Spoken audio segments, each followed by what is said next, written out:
la flèche. Ça, je suis allée là.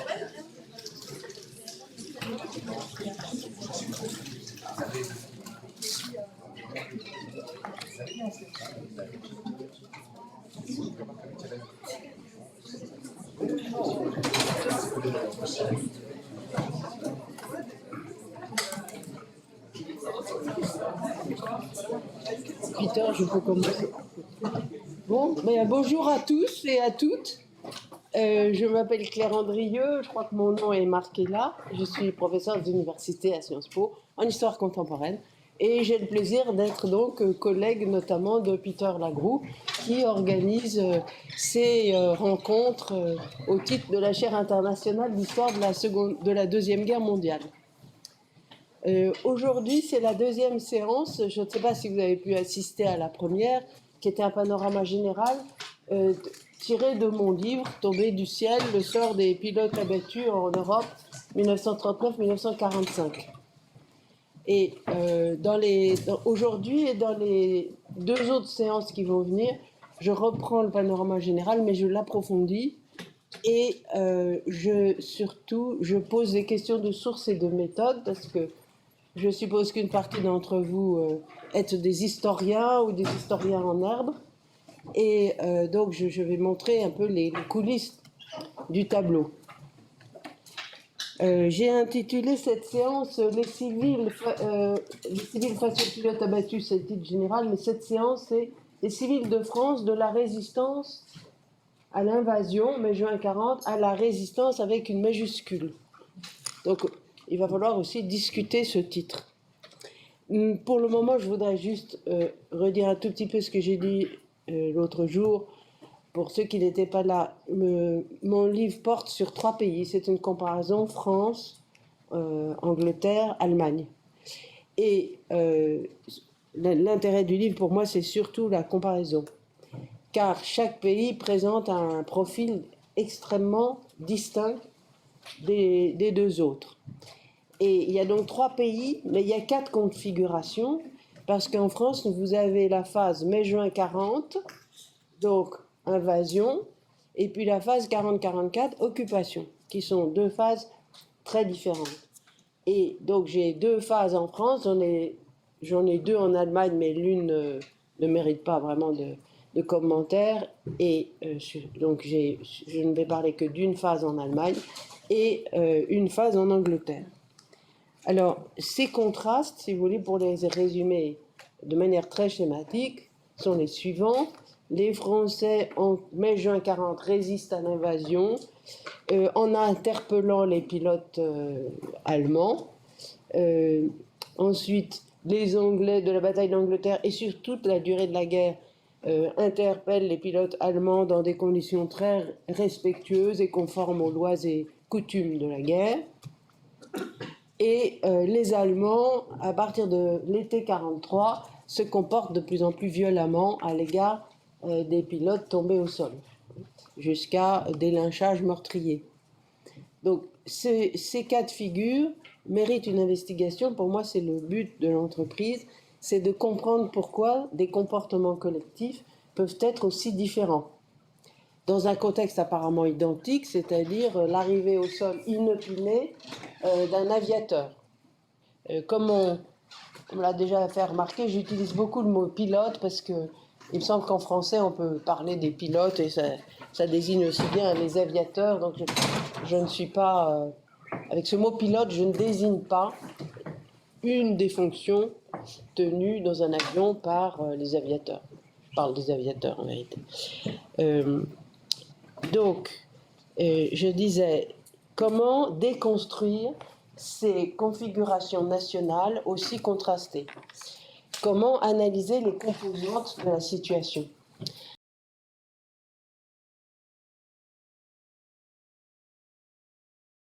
Il y a un premier paramètre qui est tout à fait objectif, qui est l'histoire.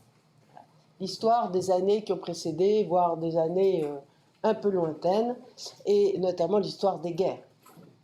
L'histoire de la guerre de 1870, l'histoire de la guerre de 14-18.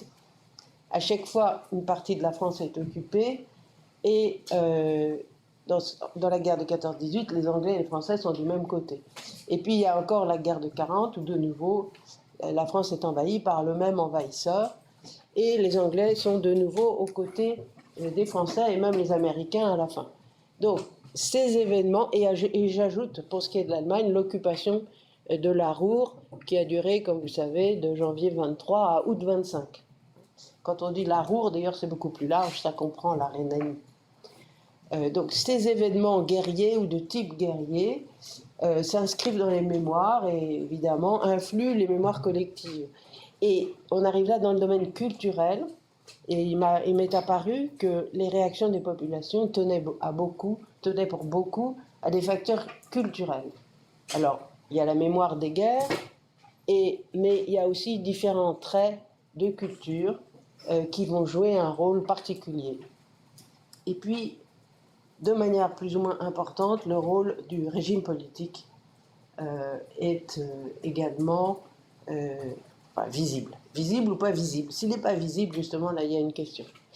Et je crois que pour moi, ce sont ces trois paramètres qui créent des situations aussi contrastées, parce que de temps en temps, les paramètres entrent en phase, et de temps en temps, les paramètres se contredisent les uns les autres. Ça complexifie le tableau. Alors, en plus, donc si je reviens à la France, on a vraiment deux phases complètement différentes, la phase de l'invasion et la phase de l'occupation. Donc, il faudra aussi s'interroger sur la possibilité d'une continuité entre les deux ou pas. Donc, finalement, le titre aurait été mieux si j'avais mis un point d'interrogation, parce que c'est une discussion. Voilà. Et vous allez voir que j'apporte un début de réponse, bien sûr. Donc, je commence par les civils en France en mai-juin 40, et j'ai eu la surprise de découvrir une France résistant à l'invasion. Et je dis, pourquoi la surprise? Parce que la bibliographie ne va pas dans ce sens, globalement. Donc je vais dire deux mots de l'historiographie. Et c'est une historiographie qui est en évolution. Depuis les années 1990, elle bouge un petit peu. Mais moi, moi j'ouvre une nouvelle brèche dans la vulgate, ce serait trop dire, mais la tendance générale. De quoi s'agit-il? Il s'agit d'une vision de la défaite, c'est une défaite indubitable, en forme de débâcle, c'est avec des connotations morales et politiques qui peuvent varier, mais qui sont toujours sur le mode soit de l'ironie, soit de la lamentation, soit au contraire de l'indignation face, par exemple, à ces populations que l'on qualifie de panicards, qui encombrent les routes, comme vous le savez, puisque on considère, je ne sais pas comment on les a comptés, que 8 millions de personnes ont pris la route depuis le Luxembourg, la Belgique, un peu la Hollande et la France en mai-juin 40. Donc, cette historiographie qui s'ancre en vérité dans le régime de Vichy, ça commence immédiatement sous Vichy, c'était une manière d'accuser la République, s'est installée de manière relativement dominante jusqu'en 1990. Et pourquoi cette date de 90? Parce que c'est l'année où est parue la somme de Jean-Louis Crémieux-Briac sur les Français de 40. Et là, il signale que les ouvriers des usines d'armement ont parfaitement fait leur travail, que dans la défaite, il y a aussi des moments de ce qu'il appelait de sursaut, un peu héroïque parce que la cause était assez clairement perdue, et que donc il ne faut pas enlever ces moments où la résistance au sens militaire a été très forte. Et depuis, partant de là, il y a plusieurs livres importants qui ont mis en question le récit de la France lamentable sur le plan politique et militaire. Et je voudrais signaler un ouvrage collectif dirigé par Maurice Weiss sur, je vais vous donner le titre exact, mai-juin 40, victoire alliée victoire allemande sous l'œil des étrangers, qui est très intéressant. Donc là, il remet en cause, enfin, le livre remet en cause la vision générale de la Blitzkrieg. Et puis, il y a le livre de Julian Jackson, The Fall of France, qui est aussi très intéressant parce que à partir de ce livre, et Julian Jackson a décliné son livre après dans des articles où, comment dire, il raffermissait, il précisait sa thèse. La thèse de Jackson, c'est de dissocier, de déconstruire justement l'espèce de conglomérat automatique qu'on établit souvent entre la défaite, l'arrivée au gouvernement, à la tête du gouvernement du maréchal Pétain, le 10 juillet 40, qui est une forme d'abdication de la République, mais on ne sait pas encore dans quelle direction ça va aller, et le 11 juillet et ses suites, où le régime de Vichy se met véritablement en place. Donc la thèse de Jackson, c'est de dissocier tous ces éléments, de dire que l'un n'entraîne pas l'autre de manière inéluctable, et donc de réfléchir au processus d'entraînement du système politique vers le système vichiste. Il y a aussi le livre de Philippe Nord qui est très intéressant, qui s'appelle en français France 1940, Défendre la République, et qui lui fait remarquer que la défaite de la France, elle est partagée par la Hollande, la Belgique, le Luxembourg et la Pologne, et il émet aussi l'hypothèse que si les chars allemands avaient pu débarquer en Angleterre, le résultat aurait été identique. Donc, c'est une façon de non pas de relativiser, mais de pointer un phénomène qui n'est pas forcément français. Et son titre, le sous-titre, c'est Défendre la République. Et donc là aussi, il relativise le discours qui consiste à voir Vichy avant Vichy. Mais quand il s'agit des civils, en fait, l'historiographie n'a pas encore bougé. Enfin, j'espère que je vais la faire bouger un peu. Il y a deux livres qui sont parus en 2007 et 2010. L'un s'appelle L'Exode par Eric Allary. Et 2007, c'est Anna Diamond, une Anglaise de l'université de Exeter, je crois. Et Eric Allary en 2010, L'Exode. Et ces deux livres donnent une vision très conventionnelle, ou en tout cas très classique, des civils qui donc fuient en masse sur les routes. Et néanmoins, Anna Diamond a publié après, en 2014, une contribution très intéressante où elle décrypte les photographies de l'Exode. Et elle constate, que les photographies sont des photographies prises par l'armée, et deux, qu'on voit beaucoup de femmes dans ces photographies, mais peut-être un peu trop de femmes. Et en fait, elle tire une conclusion logique de ces photographies, qui est de dire, en fait, l'armée est en train de pointer du doigt la responsabilité des civils et de se dédouaner elle-même. Et dans les civils, elle pointe du doigt notamment les femmes, comme par hasard, c'est la faute des femmes si l'armée française a été battue. Je vais un peu vite et elle s'exprime en des termes plus nuancés, mais c'est le sens de son article. Donc j'ai trouvé que c'était très intéressant, c'était le début d'une critique de ce qui est généralement considéré comme la panique des civils. Mais il y avait un ouvrage en 1957 qui est passé complètement inaperçu, publié au PUF, de Jean Vidalin, qui avait publié un livre qui s'appelait L'Exode de mai-juin 40, où il n'ose pas trop, mais quand même, par moments, il s'interroge sur le terme de panique, et lui dit, c'est pas vraiment une panique, c'est plutôt un plébiscite par les pieds. Et j'avoue que je suis assez sur ce terrain-là. Ces fuites de population civile sont tout à fait raisonnables au vu de leur expérience des invasions précédentes et des occupations précédentes. C'est tout à fait raisonnable de fuir avec sa famille l'invasion qui arrive de l'Est. Et c'est un petit peu le sens de ce que je vais vous montrer là. Alors, quelles sont mes sources ? Au départ, mes sources étaient allemandes, parce que la résistance des civils à l'invasion, je ne la connaissais pas. Et d'ailleurs, je crois que personne ne la connaissait. Il y a une historienne, Gaëlle Eisman, qui, dans un livre, dans sa thèse publiée sous le titre de L'Hôtel Majestic, qui étudie la politique du Militaire Befehlshaber in Frankreich, le MBF, elle a parlé pas d'une résistance à l'invasion, mais elle a parlé de formation de gardes territoriales qui étaient censées résister à l'envahisseur. Donc, mes sources, c'est d'abord des sources allemandes. En vérité, je cherchais autre chose. Je suis allée, comme souvent, je suis allée aux archives de Freiburg, enfin de Fribourg en Allemagne, et je suis tombée sur 2 livres blancs très intéressants, tout à fait biaisés dans ce qu'ils racontent, mais très intéressants.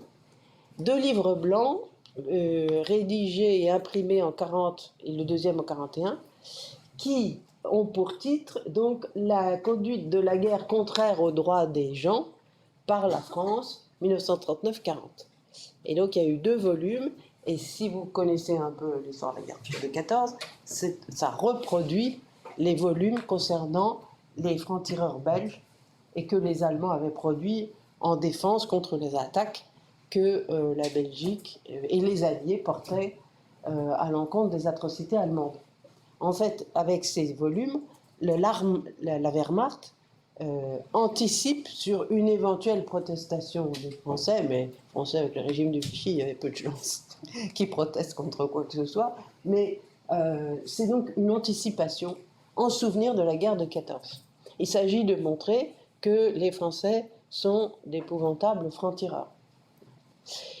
Et ça, c'était ma première source, et en fait, j'ai été influencée par cette source assez longtemps, mais parce que c'est la première source que j'ai vue et qui m'a mise sur la piste.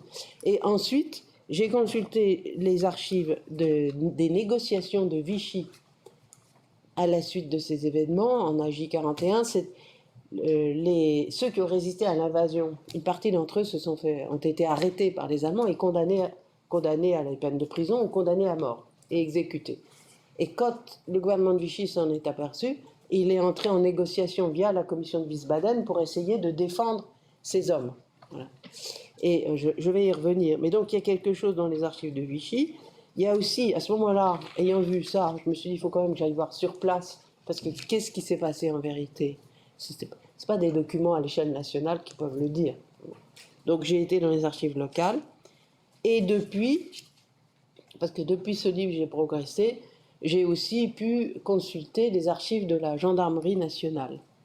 Donc en fait, quand je parle aujourd'hui, je suis plus solidement informée que dans mon livre. Alors bien sûr, ces sources ont des biais. Alors d'abord, ces volumes, ces livres blancs sont imprégnés, pas besoin d'être expert pour le voir, de nazisme. Et on voit que le service juridique de la Wehrmacht, déjà en 1940, voit l'histoire, bien sûr à travers un crible nationaliste exacerbé, mais aussi à travers des lunettes nazies. C'est-à-dire que toutes les agressions, qui d'ailleurs ne sont pas si nombreuses, parce que dans ces 2 volumes, j'ai compté 330 incidents, et ça couvre aussi l'armée de terre. Mais dans mon livre, j'ai mis l'armée de terre de côté. Donc je n'ai gardé que les incidents à l'égard des aviateurs allemands. 330 incidents pour une armée qui mettait en ligne près de 2 millions de soldats, vous voyez, ça paraît mince.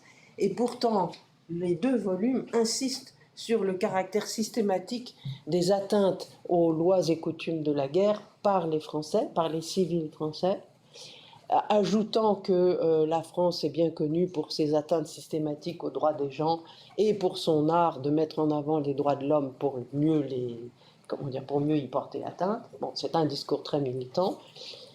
Et là, on est dans le nationalisme allemand, hérité des guerres précédentes et de l'occupation de la Ruhr. C'est presque pas une surprise.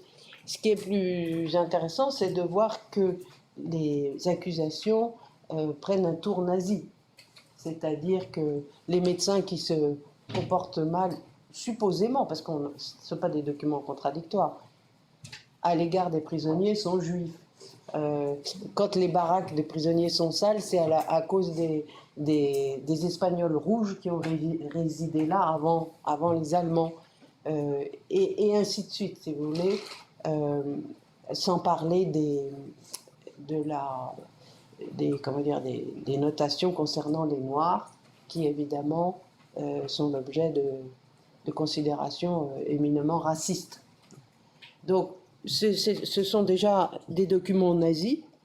Le problème, c'est de savoir lire au travers et de ne pas forcément les prendre pour argent comptant. Bon. Alors, c'est pareil avec les documents de Vichy. Comme on sait, Vichy n'est pas une démocratie. Et la défense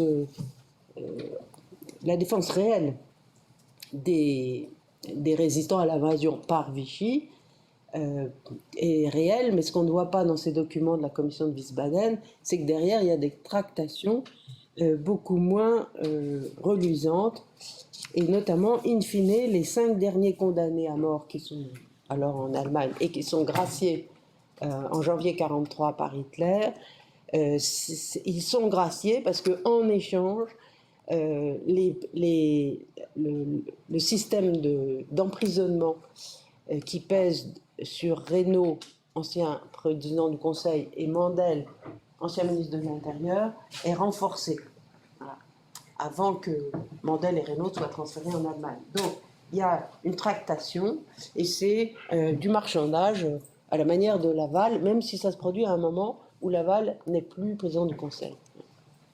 Mais je pense que vous savez que Mandel a terminé exécuté par la milice, mais avec l'accord de l'Allemagne. Donc, cet assassinat de Mandel, finalement, arrive dans le sillage de la défense des gardes territoriaux. C'était, vous me donnez les gardes territoriaux et je vous donne Mandel. Un peu ça pour simplifier. Donc, ensuite, les archives locales, elles sont produites après coup, parce que c'est seulement à partir du moment où les habitants des communes considérées sont arrêtés que les gens disent, ah ben voilà, ça s'est passé comme ça. Bon. Donc là aussi, c'est pas formidable pour un historien. Et ensuite, il y a les archives du service historique de la Défense, les archives de la Gendarmerie nationale, alors qu'ils sont passionnantes. Malheureusement, il n'y a plus que des bribes, parce que ces archives ont été prises par les Allemands, ont été prises ensuite par les Russes et sont revenues de Moscou dans les années 1990. Donc, ce sont des bribes. Alors, j'ai beaucoup sur l'Est de la France, heureusement, c'est très important, et sur l'île de France, mais beaucoup moins sur d'autres régions. Alors, que se passe-t-il exactement? Je vais parler des faits et après de leur interprétation juridique.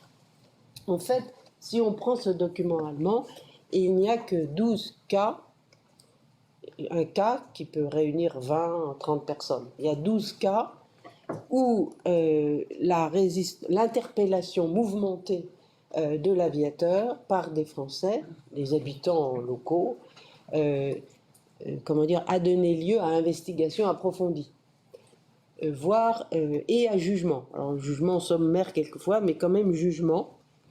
Et de ces 12 cas, qui ont fait 4 morts, il y a eu 4 aviateurs tués dans des conditions pas toujours très claires, mais dans ces conditions-là, cela a impliqué 80 civils. C'est pas massif, hein. C'est pas massif. Mais il se pourrait que ce soit plus étendu comme phénomène que ces 12 cas. Je vais parler d'un cas assez frappant. Alors, ici, nous sommes probablement, parce que je n'ai pas la date exacte de cette photo, parce que il y a à l'ECPAD, dans les archives françaises de l'armée, il y a tout un stock de photos des Propaganda Compagnie, parce que à un moment donné, du côté de Mannheim, les troupes françaises ont intercepté un train de films et de photographies de l'armée allemande en France. Et vous savez que c'était financé par Goebbels, et ces photographes avaient des moyens exceptionnels. Et donc aujourd'hui, au passage, je vous signale, nous sommes envahis par les photographies nazies, des Propaganda Compagnie, que naïvement on voit même les historiens utiliser sans distance critique. Alors là, c'est donc une photographie de propagande. C'est un soldat allemand qui contemple la tombe d'un, je crois, officier ou sous-officier, bref, de la Luftwaffe, dont l'avion est tombé là, a fait un atterrissage forcé. Et 2 hommes sont sortis de l'avion, l'un était blessé, l'autre est sorti revolver au poing, a menacé la foule des habitants, enfin du petit village qui arrivait. Et comme il y avait un soldat dans cette petite foule, parce qu'il y avait des soldats cantonnés juste à côté, on est le 20 mai, 10 mai, 10 jours après l'invasion du 10 mai, un soldat non identifié a tiré et a tué donc un élément de l'aviation allemande. Donc, je pense que ça date de septembre. En juillet ou en août, un conseiller municipal de ce village est arrêté, accusé d'avoir tué, et bien malgré ses dénégations, emmené à Gand pour être jugé par la Luftwaffe. Et le 12 septembre, il est ramené là. On lui donne un costume propre et il est jugé. Là, ça bouge pas beaucoup. Ici et par là. Non. Si, c'est bon. Attends. Voilà. Et il est donc jugé, vous voyez l'homme debout en civil, là c'est le conseiller municipal de la commune de Luchy dans l'Oise, petite commune, hein, toute petite. À l'arrière-plan, je ne sais pas si vous voyez, mais il y a une maison bombardée. Et il est jugé sur la place du village, d'ailleurs déserté par les habitants. Et vous voyez, c'est la Luftwaffe. Et il est là, il est condamné à mort. Donc, pour une mort, un meurtre dont l'analyse juridique est complexe. Parce que il est certain que cet officier ou sous-officier de la Luftwaffe a été tué. Bon. Mais il a été tué par une balle d'une arme de guerre dont ce personnage qui est là, ce civil, ne disposait pas. Donc, il est clair que ce jugement est une mascarade. Les militaires sont quand même assez capables de reconnaître une balle qui sort d'un fusil de guerre. Et le but, en fait, c'est d'intimider la population. Il est emmené ensuite à Gand et finalement, il sera libéré en novembre 1941. Mais entre-temps, les Propaganda Company ont pris plein de photos et les ont distribuées par avion sur tout le département. C'est pour ça que cette opération, évidemment, a laissé des traces. Je vais vous donner... Donc, ce que je disais, la situation n'est pas claire parce que, normalement, un militaire en perdition, il se rend, c'est la règle. Mais là, visiblement, il ne s'est pas rendu. Alors, qu'est-ce qu'on fait quand un militaire d'une armée ennemie arrive sur le territoire et ne se rend pas et même menace avec une arme? Est-ce que là, on a le droit de tirer dessus ou pas? Le droit international n'a pas réglé cette question. Ce n'est pas clair. Bon. Donc, voilà un cas. Alors, je vais vous donner un autre cas plus clair.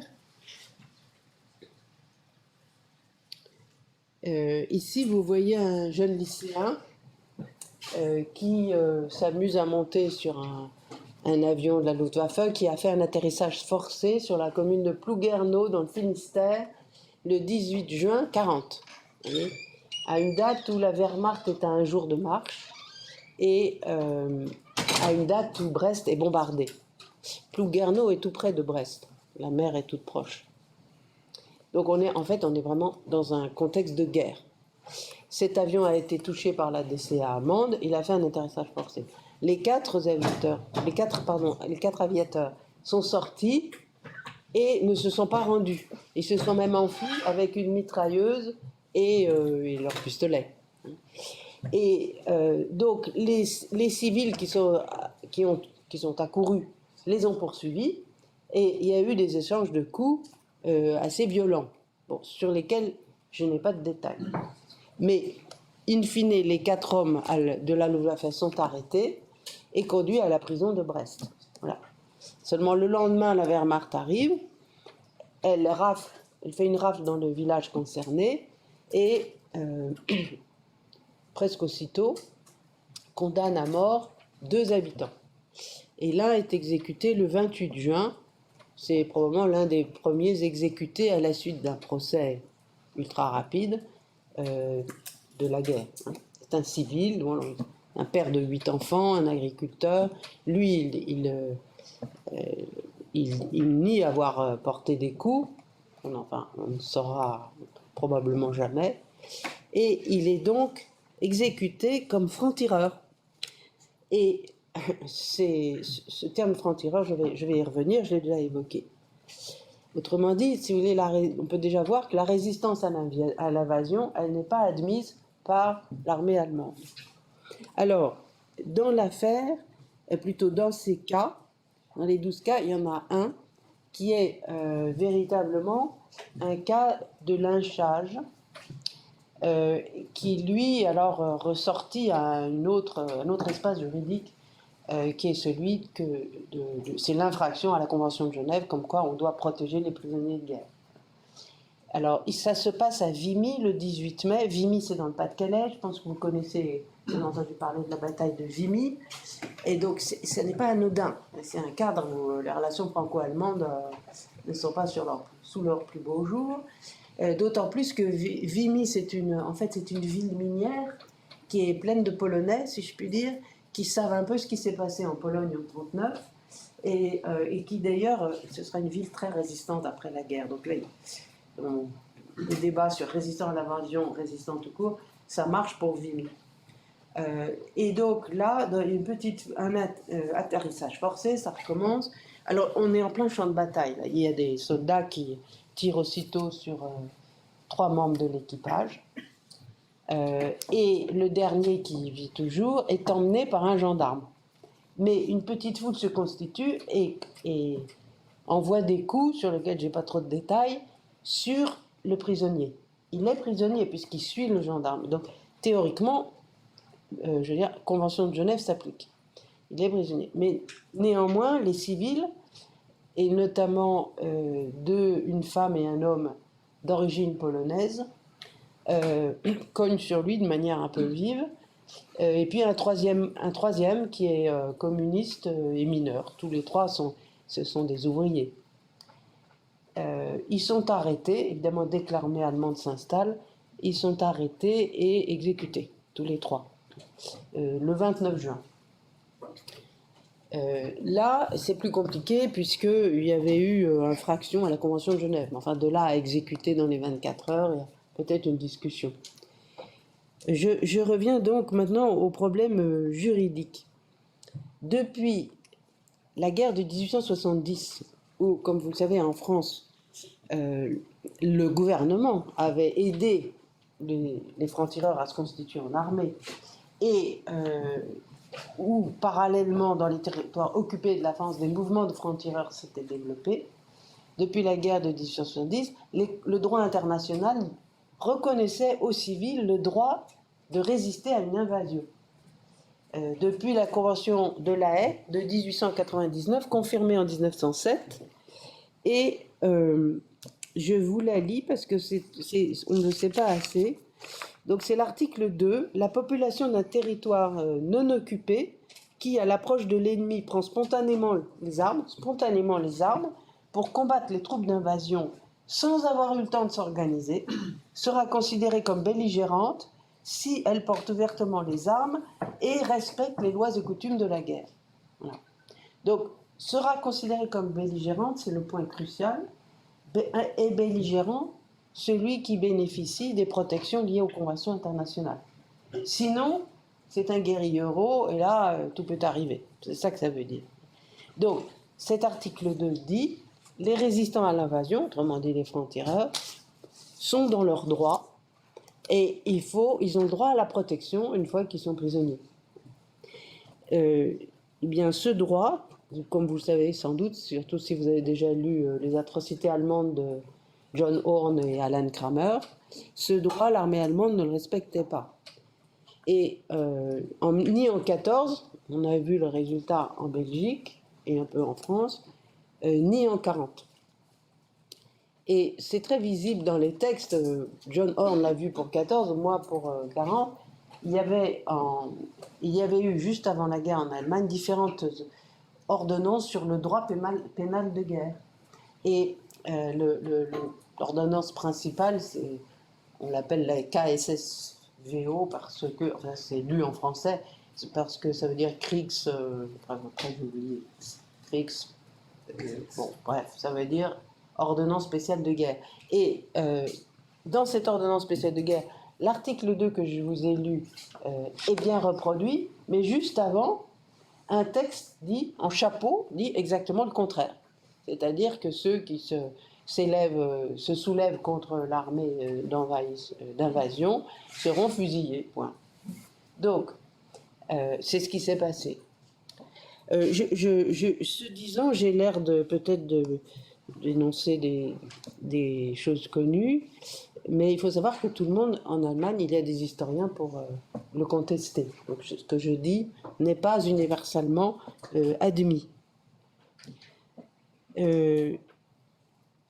Donc, c'est pourquoi ces procès qui ont été faits aux résistants à l'invasion sont des procès iniques, en tout cas en droit international. Bon, légitimes aux yeux de l'envahisseur et illégitimes en droit international. Ce qui fait que, avec cette résistance à l'invasion, j'aboutis à une image de la France de mai-juin 40 qui n'est pas celle d'une débâcle, d'une panique. Voyez, je peux penser qu'il n'y a pas eu que 12 cas, mais que les Allemands ont sélectionné les cas les plus faciles à condamner. Et bien sûr, il faudrait le prouver de manière plus étayée. Alors j'ai d'autres indices, mais je ne vous donne pas tous, ce serait trop long. Mais depuis que j'ai fait des recherches ultérieures, j'ai pu constater que le 17 mai 40, le gouvernement, très tard, 8 jours après l'invasion, essaye de mettre en place des formations territoriales qui s'appellent de garde territoriale. En fait, c'est un appel aux volontaires. Et cet appel aux volontaires marche très bien. La réponse est très positive. Et voilà, ça, je l'ai vu de près dans les archives revenues de Moscou. Donc, on voit qu'il n'y a aucun problème. Chaque commune envoie, les hommes restent sur place, c'est d'ailleurs leur fonction, ils doivent rester sur place. Mais chaque commune envoie une liste de membres des gardes territoriales, et donc il y en a par milliers. Chaque région enlève des milliers. C'est normal, si vous multipliez le nombre de communes par le nombre d'hommes qui ne sont pas sous l'uniforme, sous les drapeaux. Et il semble qu'il n'y ait absolument aucun problème pour les recruter. Et l'atmosphère est véritablement à la résistance à l'envahisseur. Alors, pour ce qui concerne mon schéma à 3 paramètres, je trouve que cela fonctionne assez bien. Parce que d'un côté, bon, la France est le pays d'Europe qui a été envahi 3 fois en l'espace de la vie d'un homme, ce qui est quand même assez rare, 3 fois par la même puissance. Cela crée des mémoires collectives, des mémoires collectives de l'invasion, mais aussi de l'occupation. Dans l'occupation de 14-18, si vous l'avez étudié, il s'est produit beaucoup d'exactions, des déportations, de l'exploitation économique, qui forcément laissent des souvenirs. Et par ailleurs, il y a... Alors, c'est plus compliqué parce que ça ressurgit de manière intermittente, mais il y a, en filigrane, une culture du peuple en armes en France, qui est liée à l'histoire de la Révolution française, de Valmy, qui reste un symbole, et après de 1870, plus près. Et cette culture du peuple en armes, elle ressurgit quand l'occasion la réveille. Voilà. Et puis, quant à la République, elle est légitime aux yeux de tous à l'époque. C'est le régime établi, et donc défendre son territoire, cela va avec. L'histoire, la culture, le régime, tout ça fonctionne en phase. Alors donc, je reviens à ma question, ces résistants à l'invasion sont-ils de futurs résistants? Est-ce qu'on peut tirer un lien de continuité? Alors, je dis tout de suite, parce que là on a une photo. C'est vrai dans certains cas, mais c'est pas toujours vrai. Donc, ma réponse, elle est pour le moment mi-chèvre, mi-chou. Je n'ai pas étudié de front la question, mais je vois qu'on ne peut pas répondre de manière catégorique. Ce garçon-là, il a donc 17 ans.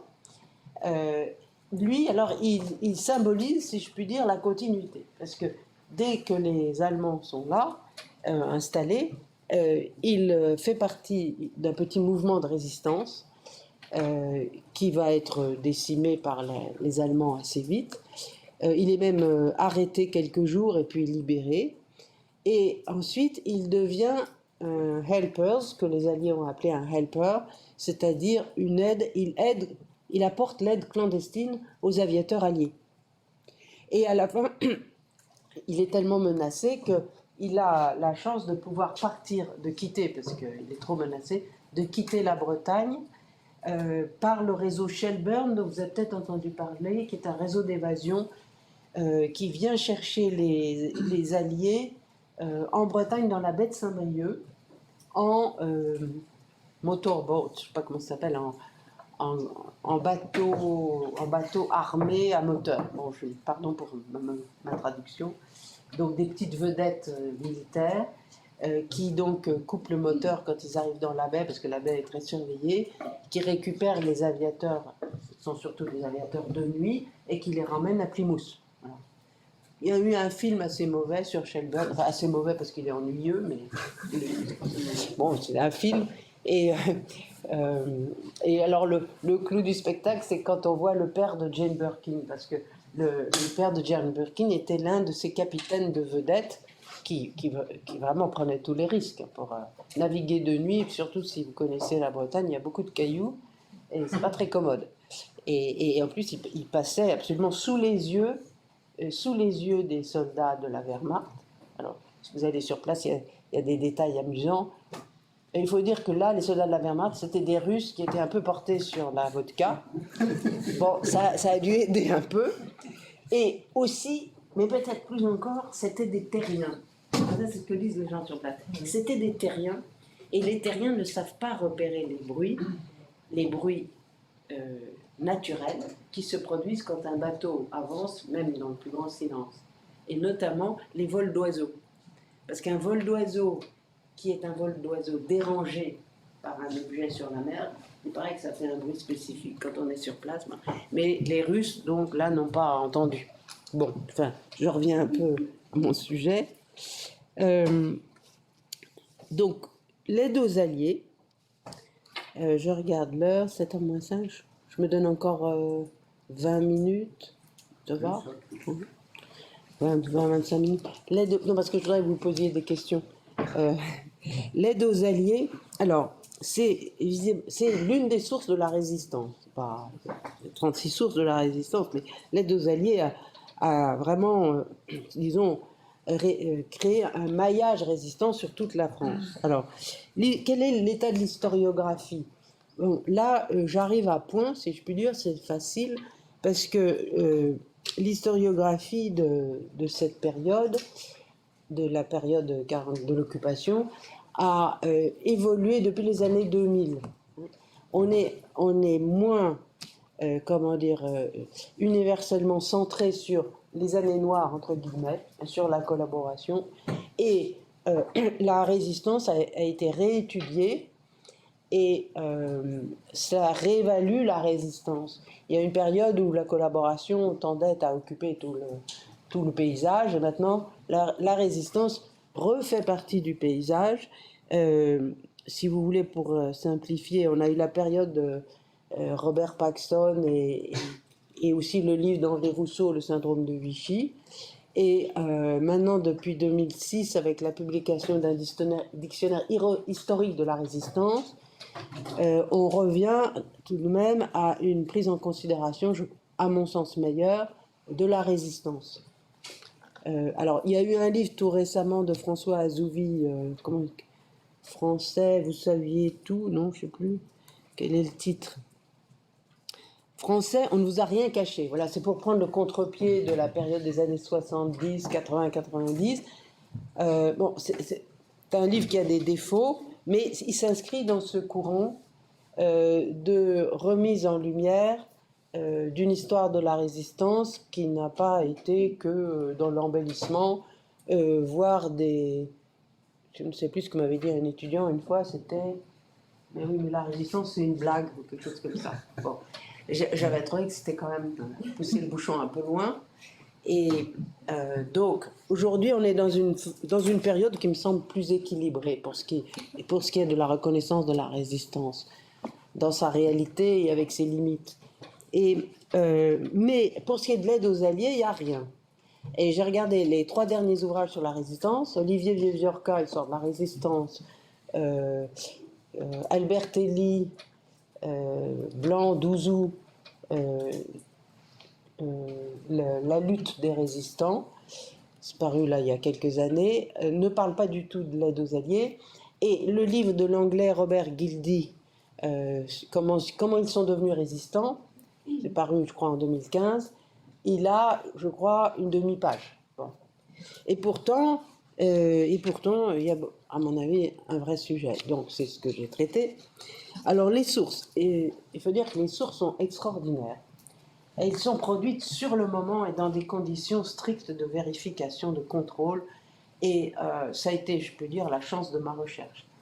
Parce que les aviateurs et les soldats alliés qui réussissent à s'échapper de France, c'est une minorité, mais il y en a quand même 4000, quand ils reviennent à Londres, ils sont débriefés, mais de très près. Presque dans certains moments de leur parcours, heure par heure. Et ils sont priés de dire où est-ce que vous étiez, de le montrer sur une carte. Qui avez-vous rencontré? C'est aussi de la part des Britanniques, et puis ensuite des Britanniques et des Américains, c'est une façon de vérifier qu'ils ne sont pas en train d'accueillir un espion, un traître. C'est aussi une façon de savoir ce qui se passe dans les pays traversés par celui qui a pu s'évader, pour ensuite en remplir leur manuel d'évasion. Parce que surtout les aviateurs, mais pas les terriens, mais les aviateurs avaient des cours d'évasion. On les incitait à ne pas se laisser prendre, parce que la formation d'un aviateur, c'est extrêmement cher. C'est plusieurs années d'université. Je me semble m'en souvenir, c'est même 10 ans d'université. Un aviateur qu'on peut former en quelques mois. C'est très cher. Et donc, ces débriefings sont très précis et d'ailleurs haletants. C'est très amusant. C'est vraiment un récit de KPDP.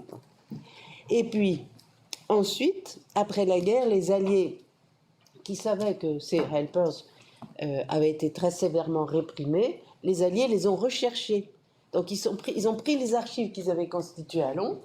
Ça s'était mis dans un avion. Ils sont arrivés, ça a commencé par Paris, qui était le premier pays libéré. Et ils ont été rechercher les helpers pour les remercier, c'est-à-dire les reconnaître. Et donc, on a des archives qui vont de 40 à 47, faites sur le moment, et donc rigoureusement exactes. Je veux dire, la probabilité que ce soit romancé est très très faible. Et c'est ça que j'ai utilisé pour bâtir mes statistiques et mes cartes.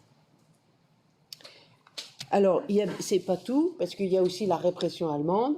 Alors, la répression allemande sur la durée de l'occupation, c'est à 80, au moins à 90% de la répression sans jugement. Donc, c'était prison, camp de concentration. Bon, c'était comme ça. Mais il y a eu quand même quelques jugements de helpers. Et j'en ai quelques-uns dans les archives militaires de Vincennes. Donc, je peux voir comment les tribunaux allemands traitent la question. Et j'ai aussi, du côté des Français, les dossiers individuels de reconnaissance des résistants français. Donc, ça crée un ensemble assez cohérent. Mais il faut bien voir que tout ça crée un biais aussi.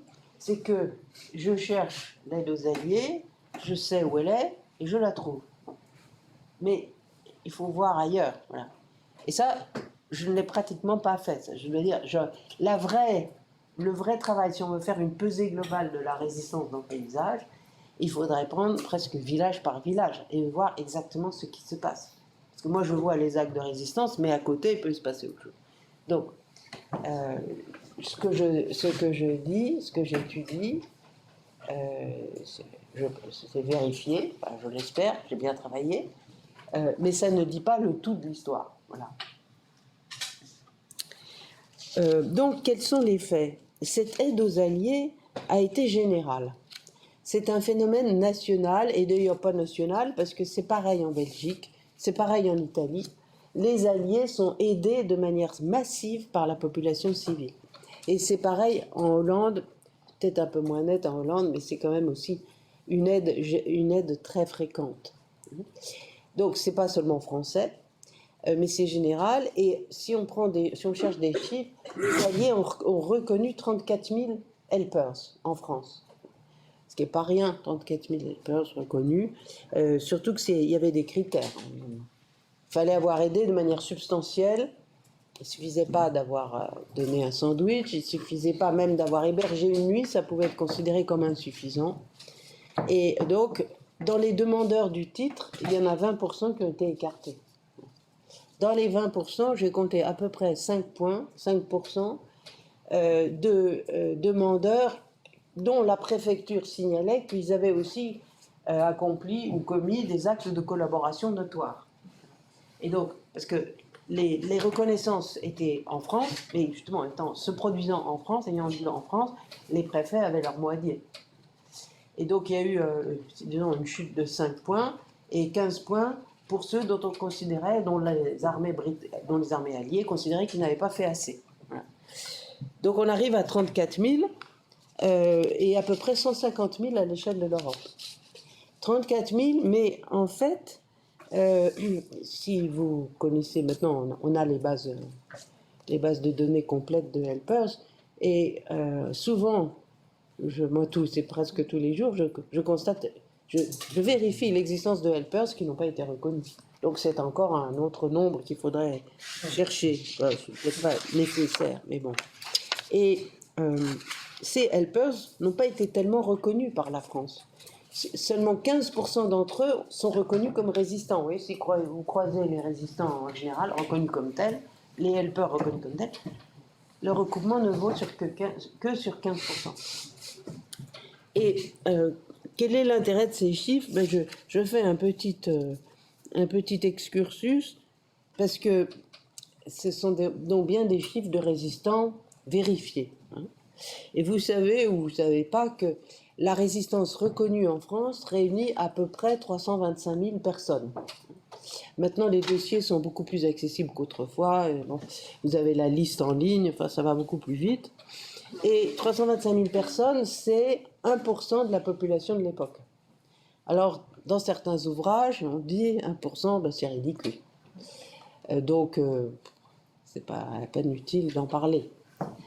Mais il ne faut pas oublier les circonstances. 1% de la population qui est prête à risquer sa vie et sa liberté, c'est peut-être beaucoup en vérité. Il faudrait pouvoir comparer avec d'autres situations. Voyez, il est certain que 100% de résistance, ça n'a pas de sens. Ça n'existe pas. Il faudrait savoir quel est l'étalon de mesure, c'est ça. Et comme ça n'a pas été fait, en fait, on pourrait peut-être faire un colloque en prenant pays par pays, en essayant de comparer, bien que chaque pays ait sa manière de compter, donc ce serait très compliqué. Mais enfin, on peut essayer. Donc voilà. Alors, j'ai pris des comparaisons qui ne valent pas grand-chose, mais c'est quand même amusant. J'ai pris le livre de Milgram, vous savez, Soumission, là, Soumission à l'autorité.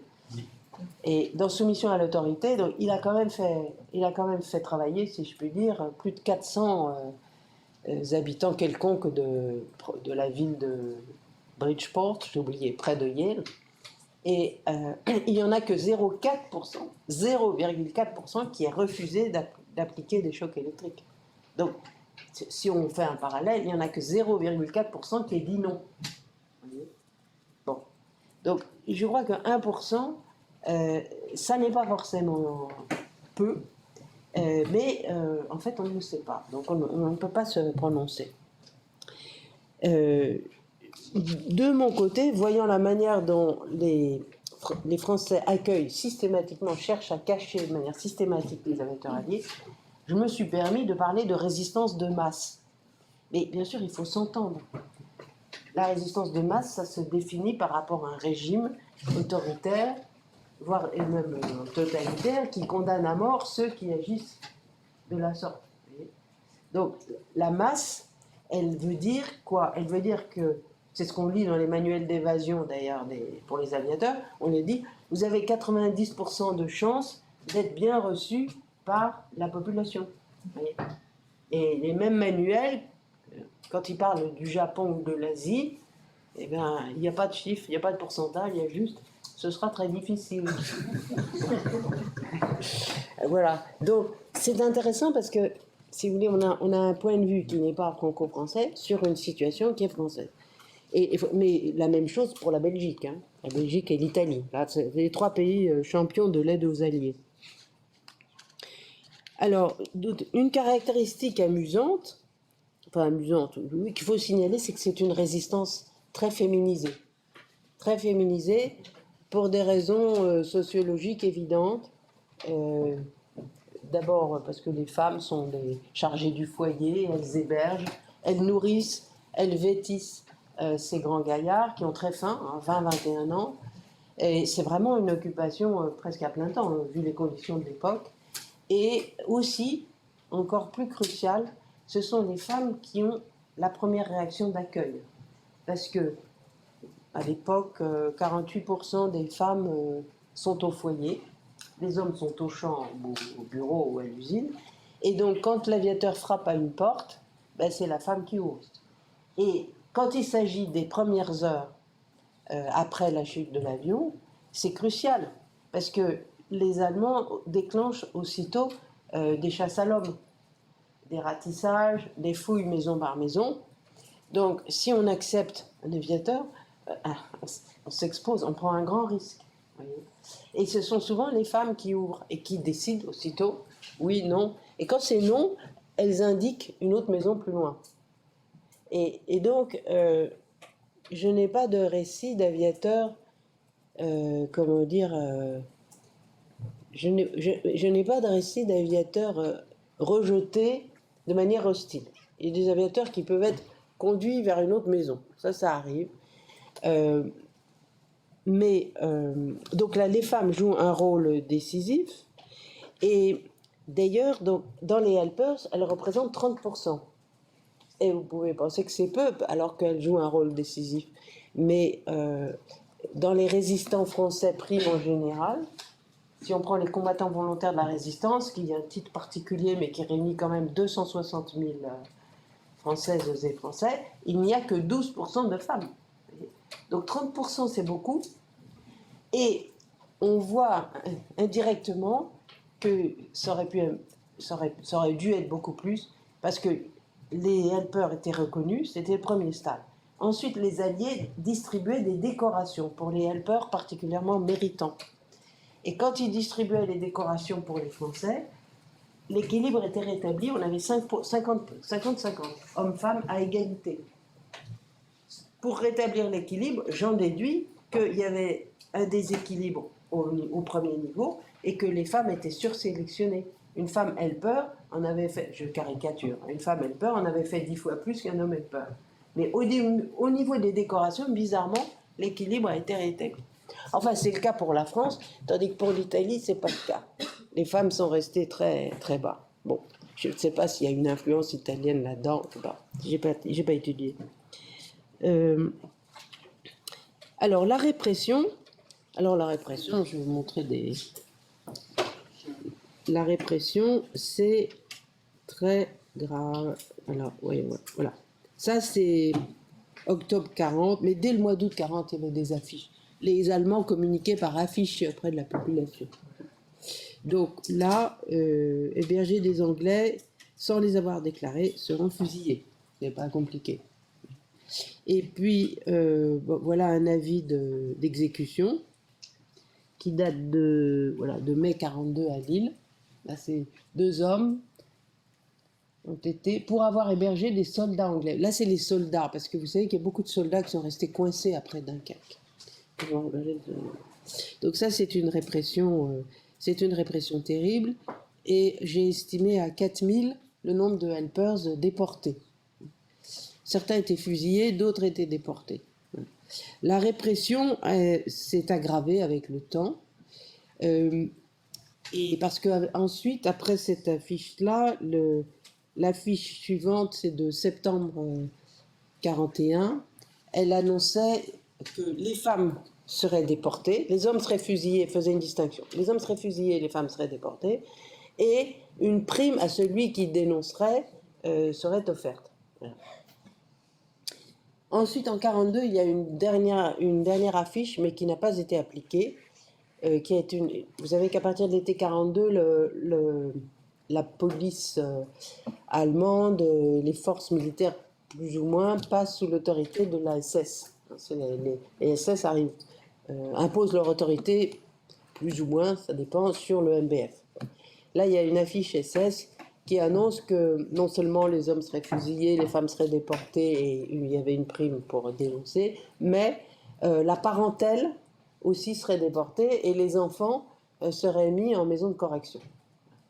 Mais ça, le MBF n'en a pas voulu. Et ça n'a pas été appliqué, les enfants n'ont pas été envoyés en maison de correction. Alors, maintenant serait peut-être le moment d'en dire un peu plus concrètement, et par exemple de voir les cartes de l'aide. Alors voilà par exemple, ça c'est l'aide aux Américains simplement, hein, j'ai pas mis les Anglais là.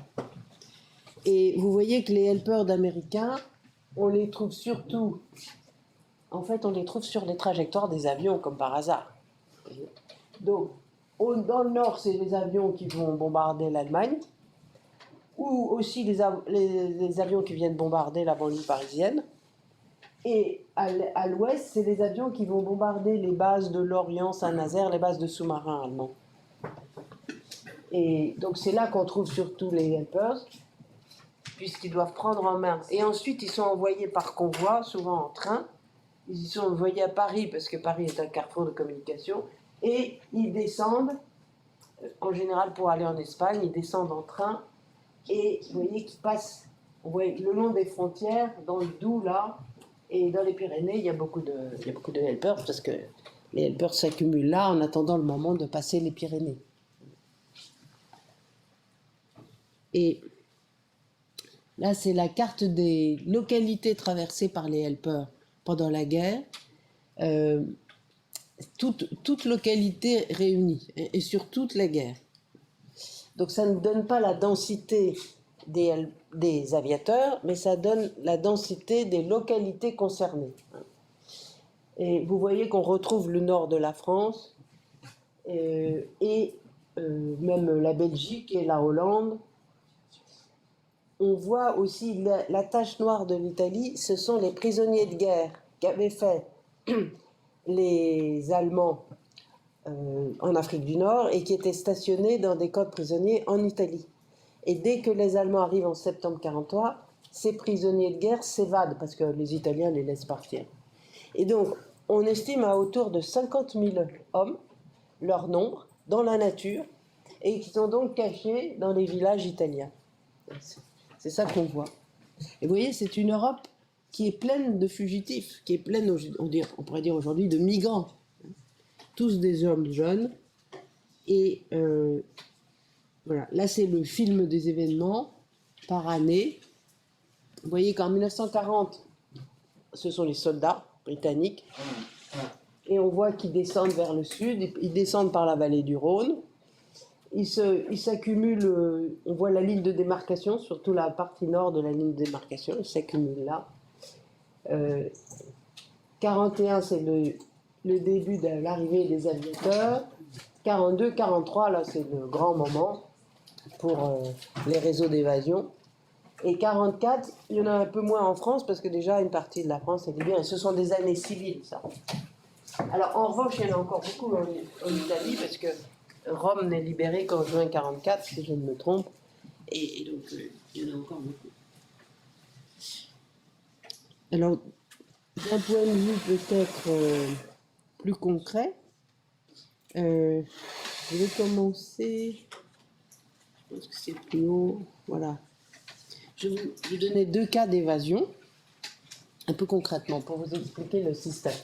Ça, c'est une photo qui est prise en septembre 1941. C'est la photo d'un Blenheim, d'un avion de bombardement anglais, qui a fait un amérissage d'urgence de nuit dans la baie de Saint-Michel-en-Grève, dans les côtes du Nord.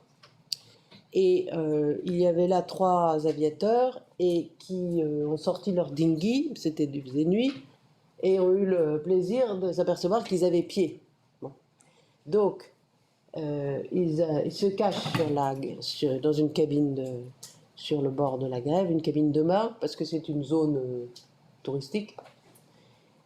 Et le lendemain matin, il y a une petite foule de locaux qui viennent voir, parce que c'est une attraction, c'est un événement de voir un avion que tout le monde a entendu arriver d'ailleurs, sauf les Allemands du coin parce qu'ils étaient un tout petit peu sous l'emprise de l'alcool. Et enfin, c'est ce que disent les habitants. Et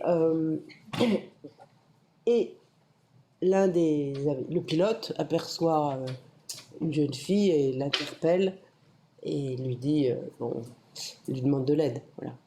La jeune fille, c'est une lycéenne, aussitôt, il dit oui, n'hésite pas, et les cache dans la trappe des cabines de bain, parce que la fouille allemande a commencé. Donc ils sont cachés là pendant 2 jours. Les deux, la sœur et la jeune fille, et puis la mère apportent du thé et des sandwichs, ça. Enfin, c'est absolument, simple comme histoire, sauf que c'est très risqué. Et ensuite, elle déplace au bout de 2 jours, elle déplace les aviateurs dans un moulin abandonné dans la forêt pas loin.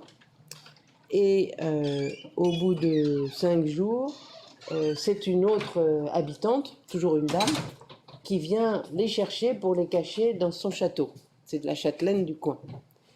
Et elle les cache pendant 1 jour ou 2, mais les fouilles s'approchent, donc elle les envoie dans une cave qui est dans la forêt, et ensuite elle va les rechercher.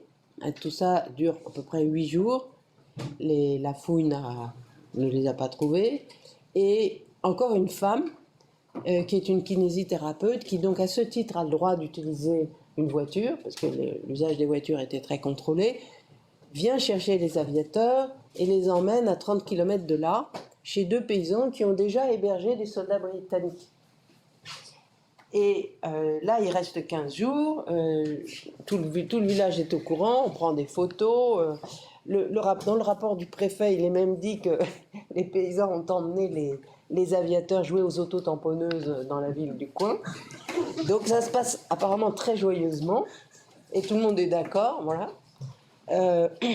Et la kinésithérapeute réapparaît avec sa voiture, emmène les 3 gaillards dans la ville de Guingamp pour prendre le train, et ils feront une journée de train pour faire Guingamp-Nantes. Ça prend une journée à l'époque, c'est encore très long, mais là c'est une journée. Des trains pleins de soldats allemands, et malgré tout ça passe, et ils se réfugient à Nantes, ces 3 garçons, chez une femme qui cache déjà plusieurs soldats polonais. Donc, et vous voyez, jusqu'à présent, je ne vous ai parlé que de femmes. Bon, sauf les 2 paysans, les 2 familles de paysans, là il y avait monsieur, madame et les enfants. Et ça montre à quel point les femmes sont au premier rang dans cette activité. Alors on arrive là, donc 29 septembre, ils doivent arriver vers le 20 octobre, je crois. Enfin, pas loin. Non, vers le 15 octobre à Nantes à peu près. Et voilà que le 20 octobre, 2 éléments du service spécial du Parti communiste assassinent, exécutent, selon les termes, le commandant de la place, sans le savoir. Ils ne savent pas que c'est le commandant de la place. Bon, commandant de la place exécuté ou assassiné du point de vue des Allemands, la ville est ratissée. Et cette pauvre dame qui recevait, qui hébergeait des Polonais et des Anglais, est arrêtée et toute la maisonnée avec. Et de là, dans les semaines et les mois qui viennent, les Allemands remontent toute la filière, et du coup, 28 personnes sont arrêtées, dont toutes les femmes que je vous ai mentionnées. Et les Allemands, alors là, on est donc en 41, début 42, les Allemands montent un procès pour intimider la population. C'est un procès qui a lieu à Paris, mais qui est évidemment relaté dans les journaux. Et donc, résultat, sur les 28 personnes raflées, enfin arrêtées à ce titre, 16 sont déportées et 11 sont exécutées. dont 5 ou 6 femmes, là j'ai un doute. Hein. Mais si vous voulez, il y a eu 11 disparus, 11 tués, ou morts d'épuisement en camp de concentration, du fait de cette simple histoire. Ça donne une idée de la sévérité de la répression. Parce que c'est notamment la Châtelaine, par exemple, avait 10 enfants, entre 19 et 3 ans, je crois. Et comme leur père était mort, ils se sont retrouvés à la rue, d'ailleurs, pratiquement. C'est une châtelaine, mais comme à la mode bretonne, c'est-à-dire sans le sou du tout. Des enfants qui avaient faim, qui avaient la tuberculose dans leur grand château. C'est un peu sinistre. Mais ce cas, je le souligne parce que on voit la part des femmes de manière particulièrement nette, et on voit aussi la sévérité de la répression. Je vais prendre un autre cas qui est plus joyeux.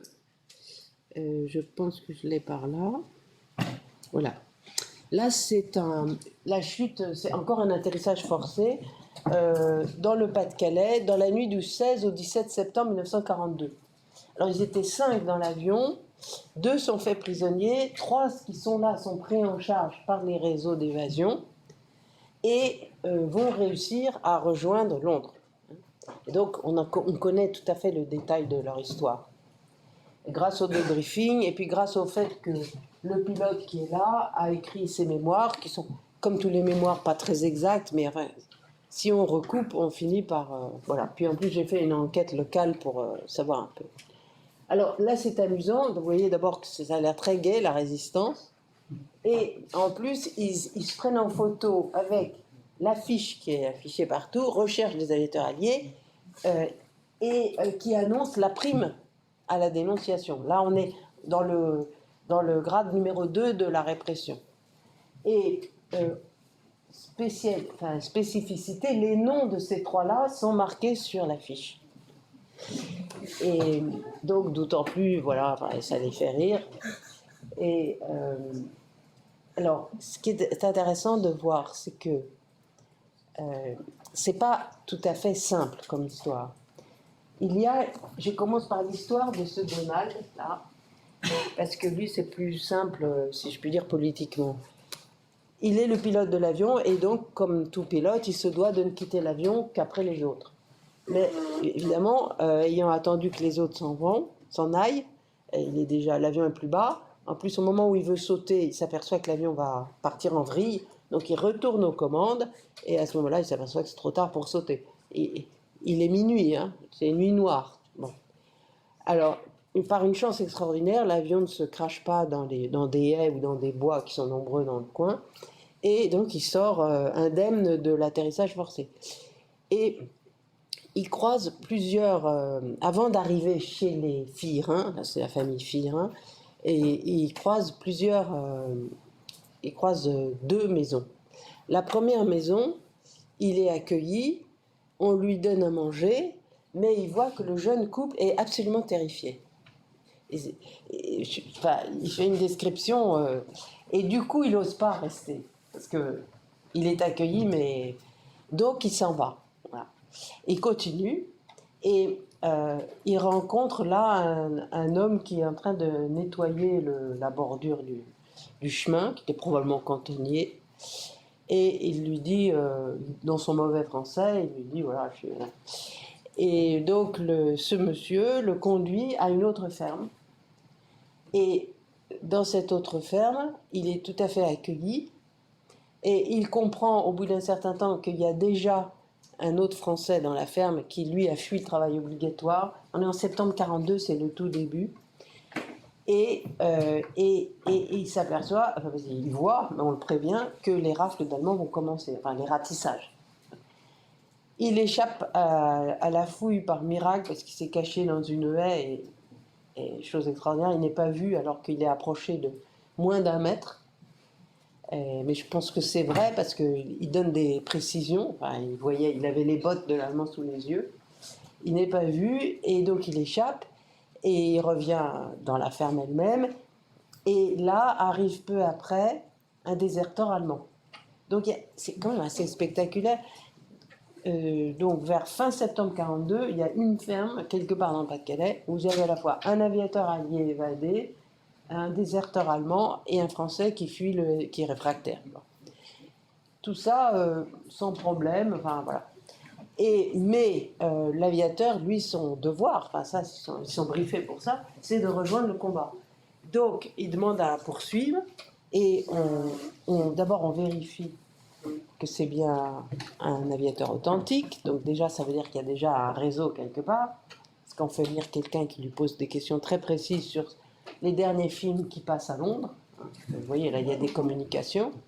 Et ensuite, il est amené à cette ferme-là, des Firins, dont je donne le nom parce que cette photographie et d'autres prises le même jour sont devenues iconiques, si vous voulez. C'est l'icône, c'est l'image iconique de la résistance par l'aide aux aviateurs alliés. Parce que cette famille, vous voyez là, vous avez 3 femmes, elle a aidé les aviateurs, d'abord les soldats et les aviateurs, sur toute la durée de la guerre. Et quand le père a été arrêté pour cette raison en mars 1943 et déporté, la famille a continué. Donc la mère, alors la grand-mère, la mère, les 3 filles et le petit frère, ben, on ne voit pas sur la photo.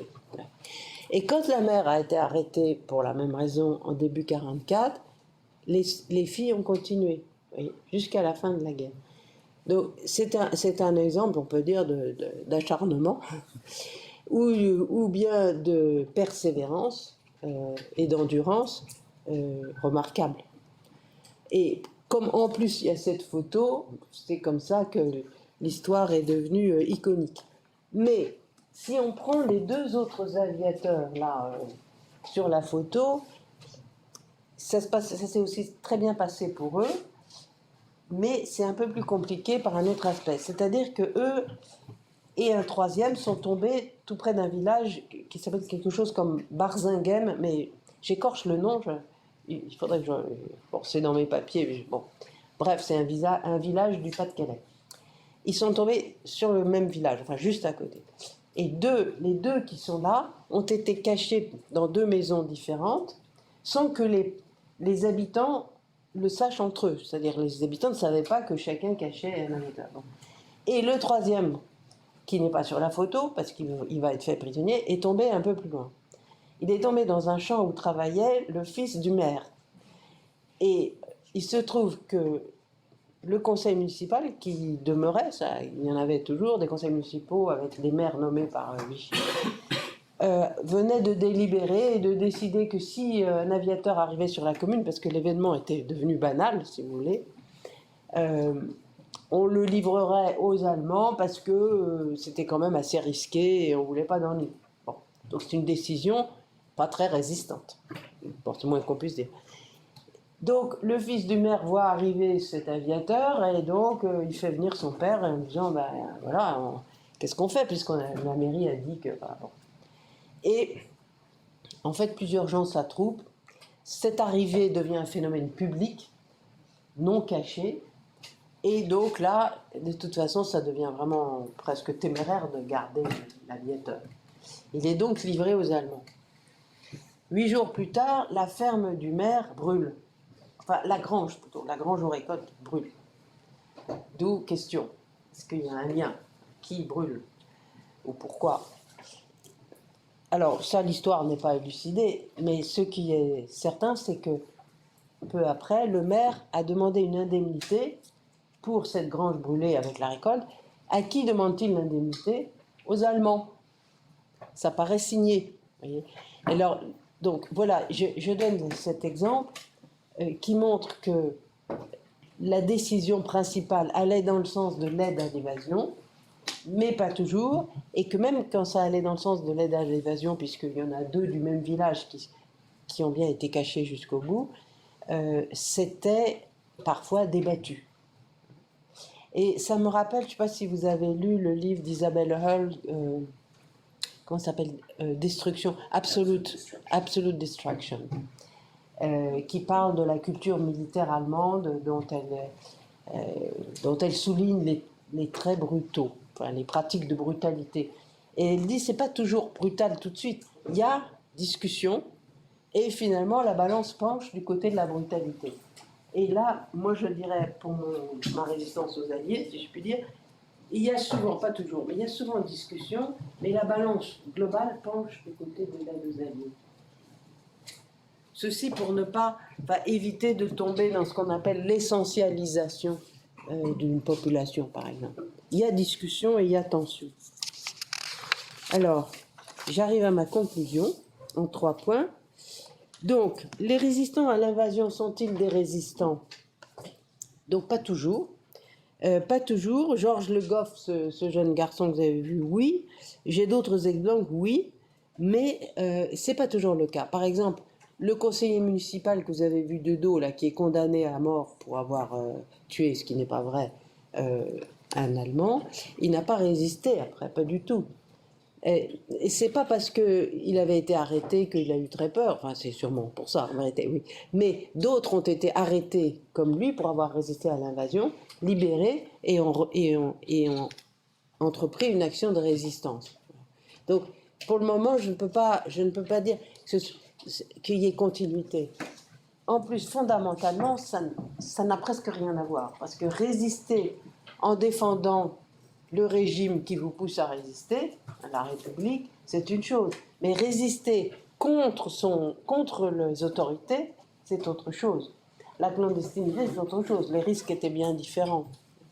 Donc, logiquement, les recoupements sont forcément pas totaux. C'est partiel. Ce qu'il y a d'intéressant dans le cas français, c'est que cette aide à l'évasion, qui est donc générale, autant que générale puisse l'être pour un phénomène humain, c'est-à-dire que c'est jamais 100%, cette aide à l'évasion, elle se fait contre le régime en place, contre le Vichy, contre les nazis. Et donc on peut dire qu'en l'occurrence, c'est vraiment l'histoire, les 3 invasions en l'espace d'un homme, en l'espace de la vie d'un homme, et la culture, le peuple en armes, qui ont été plus forts que les régimes en place. Il me semble que c'est un exemple intéressant à ce titre. Et enfin, ce que je veux montrer par ce livre de manière globale, c'est que les civils sont bien des acteurs de la guerre. Ils ne sont pas des victimes, enfin, ça peut être aussi des victimes, mais ce ne sont pas exclusivement des victimes, et ce sont bien souvent des acteurs conscients qui agissent de manière délibérée. C'est ceci pour m'opposer un peu à la tendance à rendre victime, à victimiser toute population, toute catégorie de population. C'est une façon d'analyser une situation, mais ça n'est pas satisfaisant si ça devient une règle systématique. Et donc les résistants, qui sont bien souvent été victimes de la répression, n'en étaient pas moins des acteurs. Voilà. Je vous remercie.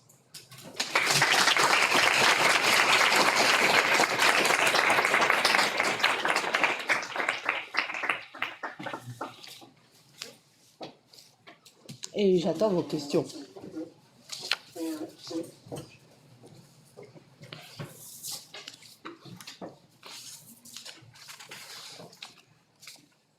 Oui. Juste une question de méthode. Quand vous dites que les aviateurs qui sont donc retournés à Londres et ont été débériffés ne font jamais état d'avoir été repoussés méchamment ou violemment par la population quand ils demandaient à être accueillis. Est-ce qu'il n'y a pas un biais de statistique que ceux qui l'ont été n'ont pas pu s'enfuir? Ils ont été, Oui. Alors, c'est très bien, c'est une très bonne question. Il y a un gros biais statistique parce que les débriefings, c'est ceux qui ont réussi à s'évader. Donc, c'est forcément une minorité. Mais quelle minorité, quel pourcentage, je ne sais pas. Et donc, ils ont forcément une image plutôt positive de la population. Et vous avez raison, il faudrait interroger ceux qui n'ont pas réussi à s'évader, qui ont été interpellés de manière désagréable par des Français. Forcément, il y en a. Forcément. Mais qu'est-ce que je peux dire à ce sujet? Est-ce que les Alliés tombaient aussi dans ce panneau potentiel de croire de prendre la réalité que leur montraient leurs évadés pour une réalité plus globale.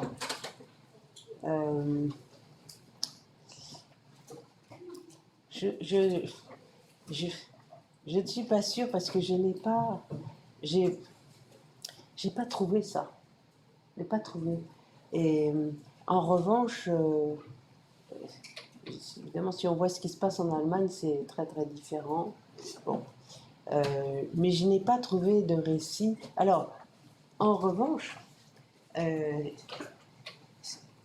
les Allemands ont diffusé des instruments de propagande pour montrer que les Français se comportaient de manière brutale et hostile à l'égard des aviateurs alliés. Ça, oui. Mais dans les témoignages que j'ai, ça ne prend pas. Ça n'a pas pris. Alors, il y a un témoignage assez tôt, mais là, au moment où je parle, je ne sais plus, un aviateur, les Allemands avaient mis un peu au pilori, au sens littéral, un aviateur dans une rue de Paris, et en espérant que les Français, les Parisiens, allaient cracher sur lui. C'était le contraire, ils apportaient des fleurs. Et donc, je n'ai pas de récit de mauvais traitement sur aviateurs alliés, mais vous avez raison, il faut peut-être que je cherche. Et ce serait un indice, si vous voulez. En revanche, j'ai des cas, j'ai des cas là. Ah bah par exemple, enfin j'en reparlerai quand je parlerai de l'Allemagne, mais des mises en scène allemandes d'aviateurs maltraités. Oui. Et ce sont des mises en scène. On fait venir les Propaganda Company, on fait venir des prisonniers de guerre. Et tout ça, c'est commandé depuis Berlin. C'est une grosse opération de communication. Et on montre des soi-disant Français qui cognent des aviateurs alliés. Mais je n'ai aucun indice que ce soit le cas. Et même justement dans les régions très bombardées, comme la Normandie, qui est l'un des départements où il y a eu le plus de helpers. Mais aussi, vous pouvez dire, il y a eu aussi le plus d'aviateurs tombés. Donc, alors j'ai aussi un indice négatif, enfin, dans un rapport qui est fait en 1944 à Alger par la branche girodiste des services secrets. Je ne sais pas si vous connaissez girodiste, gaulliste. Bon. Disons que c'est la branche de droite qui a été plus ou moins pro-Pétain, qui arrive dans la résistance tardivement en 1943, qui fait un rapport pour dire qu'en France, les Français sont tellement mécontents des bombardements que il y a un risque pour les aviateurs alliés. Et ce rapport se sert d'un bombardement qui a eu lieu en 1943 sur Boulogne-Billancourt, et il est dit que certains des habitants qui étaient là présents auraient eu des propos violemment anti-alliés. C'est possible, d'abord les propos c'est une chose, les actes c'est une autre, mais vous voyez, c'est uniquement... Et alors en plus ce rapport c'est assez drôle parce que quelques jours plus tard il est contré par un autre rapport du même service qui dit au contraire les alliés sont honorés. Oui, parce qu'il y a un autre signe, c'est que il y a combien aviateurs alliés sont tombés et sont morts en France dans la période? Plusieurs milliers, peut-être 10 000. Donc 10 000 tombes. Et ces tombes, les enterrements d'aviateurs, c'est devenu un rite patriotique sous l'occupation. Et les tombes d'aviateurs sont fleuries en bleu, blanc, rouge. Ça n'a pas été étudié, ça. Ça serait un beau sujet d'anthropologie de la résistance. De recenser, c'est difficile, tous les enterrements d'aviateurs. Et ces tombes n'étaient pas profanées après. S'il y avait eu vraiment... Comme en Allemagne, les tombes pouvaient être profanées, on sortait le cadavre, on coupait la tête, enfin, bon, je passe les détails. Mais c'était pas du tout en France. Mais vous avez raison, il faudrait trouver. Ah, j'ai un autre exemple aussi. Oui, parce que j'ai quand même cherché pour aller dans votre sens, pour pas être complètement naïf, essayer de. C'est le collègue Jean Kellien qui est professeur à Caen. Et alors, il raconte un cas très intéressant. C'est avant je crois que c'est avant l'époque du débarquement, mais juste avant. Un avion se crache, les aviateurs tombent, et un aviateur est livré aux Allemands. Et ensuite, les Allemands passe dans le village avec l'aviateur pour montrer que l'aviateur est bien traité. Voilà. Et les villageois tournent le dos à ce défilé. Ce sont les villageois. Et qui donc désapprouvent le fait que l'aviateur ait été livré par quelqu'un du village. Mais quand même, il y a eu quelqu'un pour le livrer. Voyez, donc ce n'est pas du 100%. Mais la population, dans sa majorité, n'est pas d'accord et a même le courage de le faire savoir. Donc j'ai pas trouvé de nouveau traité. Et c'est la solidarité. Il y avait eu la guerre de 14, il y avait une solidarité culturelle aussi. Oui. Est-ce qu'on a des chiffres? Donc 4000 s'évadent, Oui. 10 000 meurent dans le crash de leur avion. Combien sont capturés? On a une idée? Et combien sont capturés? Alors au total, il y a eu 10 000 prisonniers britanniques, mais ça c'est au total, et sur la France précisément, je ne sais pas, parce que les armées de l'air ne se préoccupent pas de ce genre de questions. Et au total, encore une fois, au total, 35 000 aviateurs américains. Ce qui est un peu curieux d'ailleurs, mais... Alors, si, d'abord, il y a une chose, c'est que être aviateur dans la RAF, ça donnait une espérance de vie très courte. C'est-à-dire que parmi ceux qui tombent, à partir du moment où l'avion est en détresse, j'ai pu calculer ça, au combat, les aviateurs de la RAF meurent, dans la chute de leur avion, ils meurent à 70%. Et j'ai même interrogé l'armée de l'air britannique, et tandis que les Américains meurent à 40-45%. Et donc j'ai envoyé ces chiffres au service historique de la Royal Air Force, et malheureusement ils n'ont pas pu me répondre. Donc,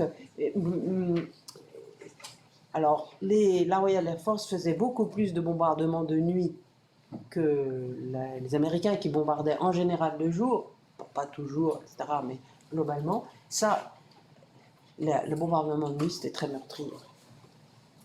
Bon, les Américains bombardaient de plus haut, c'était donc moins dangereux, je ne sais pas. Il peut y avoir des explications qui vont dans ce sens-là. Mais je n'ai pas le chiffre exact d'aviateurs morts en France dans la période. Mais globalement, un avion en détresse pendant la Deuxième Guerre mondiale, ça veut dire 50% de morts. Ça, m'est apparu assez clairement. Et puis au sol, ça se répartit entre les prisonniers de guerre, c'est les plus nombreux, et puis les évadés. Et il y a d'autant plus d'évadés qu'il y a de helpers au sol, évidemment. Et il y a même, alors dans le Nord-Pas-de-Calais, qui est champion dans cet art de faire la guerre, il y a même des périodes, mais à la fin, où il y a plus d'évadés que de prisonniers de guerre. Parce que, vous savez, ce genre de calcul, c'est fait par les historiens locaux, même les amateurs, les historiens amateurs, et qui sont, pour nous, vraiment de l'or en barre. Parce que moi, j'aurais jamais été compté le nombre d'avions qui est tombé sur le Pas-de-Calais. Ça, c'est un travail de fourmi, et d'ailleurs très long, très chronophage. Mais là, il y a des courbes, il y a des statistiques. Il y a 900 avions qui sont tombés pendant la durée de la guerre sur le Pas-de-Calais. Oui, 900. Dans l'Oise, il y a un autre amateur, parce que maintenant ça se répand, cette activité, et qui a compté 500 avions sur l'Oise. Et donc c'est un phénomène universel qui n'a pas été vraiment étudié jusque-là, mais pourtant c'est vraiment cela crée un fait de société. Et aujourd'hui d'ailleurs c'est très vivace à l'échelle locale. À l'échelle nationale c'est pas connu du tout, donc si vous voulez il n'y a aucun roman national sur l'aide aux Alliés, mais à l'échelle locale le souvenir est d'abord ne s'est pas perdu, et maintenant il est revivifié parce qu'il se crée des associations d'anciens des associations de sauveteurs d'aide, des associations de sauveteurs d'alliés, c'est ça, ASA, et il y en a presque dans tous les départements, mais disons pour ce qui est du nord et de l'ouest de la France. Et alors ils ont des sites Ah, pour moi, c'est un vrai bonheur, quoi. Je m'amuse beaucoup. Non, c'est pas toujours très vérifié, naturellement, on peut faire un peu attention. Mais on peut pêcher plein de renseignements, on peut croiser avec ses sources. Ça, c'est l'avantage d'Internet. Oui. Est-ce que justement, pour rebondir un peu, ce sont des communautés actives, c'est des communautés de helpers par la suite? Non. Donc, elles se côtoient, elles organisent des activités. Alors, à l'échelle locale, c'est possible, c'est même pas sûr. J'en ai pas de traces. Hein. Et je crois que c'est aussi parce que c'est une activité qui reposait sur une population extrêmement diverse sur le plan social. Plus diverse que celle des mouvements de résistance qui étaient en gros classe moyenne, voire classe moyenne supérieure, et qui étaient capables de faire des journaux, etc. Plus populaire que les réseaux de renseignement qui supposaient une certaine éducation. Là, il y avait un tri parce que ça pouvait être très technique. Et moins homogène, j'allais dire, que les réseaux d'action qui étaient souvent à base d'ouvriers, évidemment, pour les sabotages. Et donc là, là on l'a un peu vu, ça va de la châtelaine aux paysans, comme disait le Front National d'ailleurs, du patron à l'ouvrier. J'ai le cas d'un industriel de Rouen qui anime déjà un réseau d'évasion en 1940. Mais il est entouré d'ouvriers, il est entouré aussi un peu de paysans qui recueillent dans la campagne les agiteurs. Moi, c'est mon explication.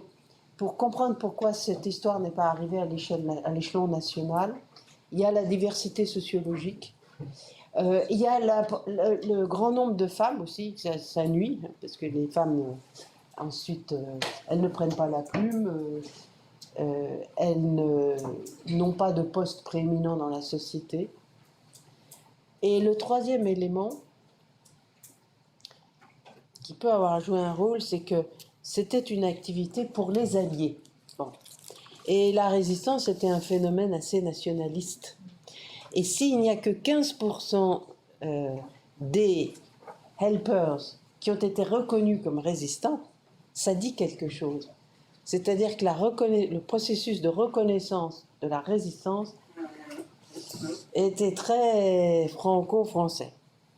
Et je pense que les helpers n'ont pas été bien intégrés symboliquement dans la résistance française. Moi, je crois qu'il y a de ça. Et c'est le côté un peu chauvin de la résistance française. Moi, je crois. Et puis, ensuite, il y a quelque chose que je n'ai pas élucidé parce que les archives françaises sont inexistantes, ou alors encore dans les services secrets, je ne sais pas. C'est qu'à partir de l'été 1945, les Français ont cessé de participer à l'attribution des titres de reconnaissance de helpers. Ils ont cessé et ils sont sortis. Il y avait un comité tripartite. Franco, anglais, américain. Les Français sont sortis de là. Je n'ai que la lettre qui annonce le fait de la sortie des Français et je ne sais pas ce qui s'est passé. Mais vous voyez, je pense qu'il y a une part de nationalisme là-dedans, évidemment très mal placée. Ça. Et enfin, ça n'aurait pas dû empêcher que des réseaux d'anciens se soient constitués, comme même il y a des réseaux d'anciens des camps, il y a des réseaux d'anciens du mouvement Intel, mais là, je n'ai connaissance de rien. Alors aujourd'hui, il y a des activités, mais c'est autre chose. On fait venir les quelques pilotes. Comme ils étaient jeunes, il y en a encore qui sont vivants. Donc ils viennent voir les lieux, accompagner leurs enfants et petits-enfants, tout ça. Mais c'est aujourd'hui. Oui. Oui, je voulais vous poser cette question-là mardi dernier. Comme Canadien, j'étais intéressé à savoir si dans vos recherches, vous aviez trouvé des cas d'aviateurs canadiens un peu partout en Europe. Oui. Dans vos recherches. Oui, beaucoup. J'en ai trouvé. Il y avait un Canadien formidable qui s'appelait Lucien Dumais, qui a écrit ses mémoires. Et Il avait beaucoup d'humour. Il a joué un rôle essentiel dans le réseau Shelburne là, que je vous ai mentionné tout à l'heure.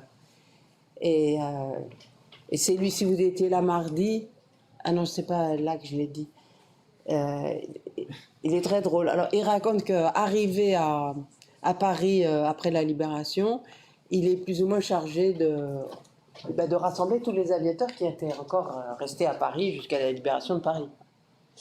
Et il en trouve 2 qui sont installés depuis 40, donc des Canadiens de 40, qui sont installés depuis 40 au domicile de 2 prostituées et qui mènent la belle vie, qui ont mené la belle vie pendant 4 ans.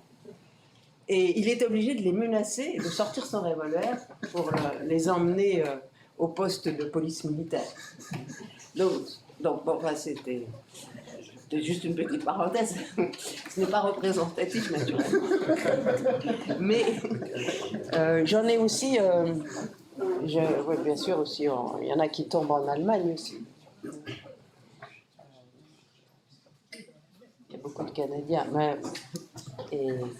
Mais ils n'étaient pas vraiment identifiés comme tels. C'était par les Alpers.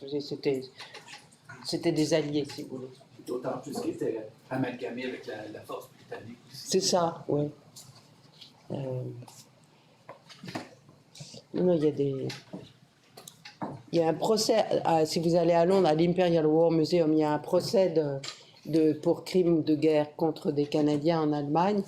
Et c'est très intéressant parce que dans ce cas-là, la foule donc, a lynché un pilote, mais dans la foule, il y avait un Allemand qui disait qu'il ne fallait pas faire ça. Et il a été envoyé en camp de concentration. Voilà. Oui. Personnellement, c'était un peu spécial, on va dire. Mon arrière-grand-mère était dans la résistance française. D'ailleurs, j'ai pendant près de 2 ans des aviateurs polonais. Un de ces aviateurs était juif, et je sais,